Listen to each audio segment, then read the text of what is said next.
Danas je u Knjaževcu u prostorijama hotela Timok organizovana 7. po redu akcija dobrovoljnog davanja krvi. Ovu akciju organizovao je Knjaževački Crveni krst u saradnji sa Niškim zavodom za transfuziju. Prikupljene su 94 jedinice krvi.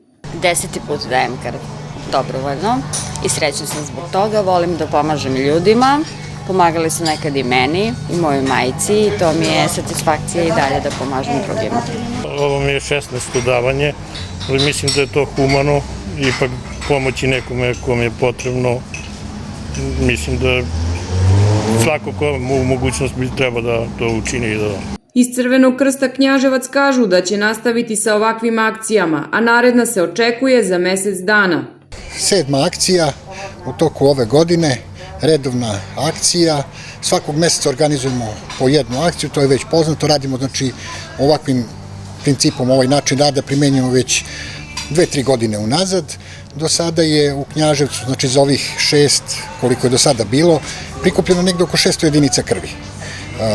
Moram da naglasim, to je krv za naše sugrađane, za građane cele Srbije naravno i za naše sugrađane. Zahvaljujući ovoj krvi, naš zdravstveni centar može neometano da radi.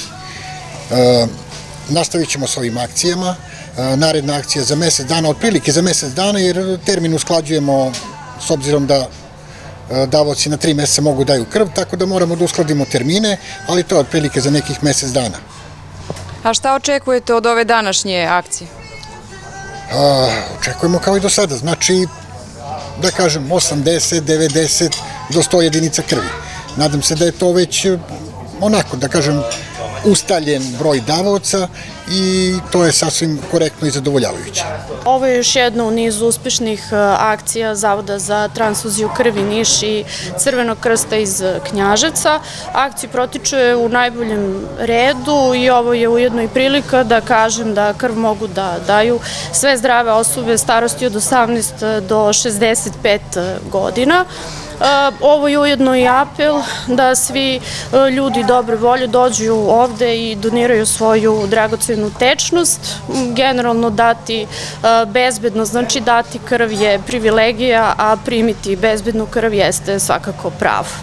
Očekujem da sve bude u redu, ovde je uvek prijatno za rad i uvek se odazovu veliki broj dobrovoljnih davaoca krvi. Krv mogu dati sve zdrave osobe starosti od 18 do 65 godina. Ovo je ujedno i apel da svi ljudi dobre volje doniraju krv koja nekome može spasiti život.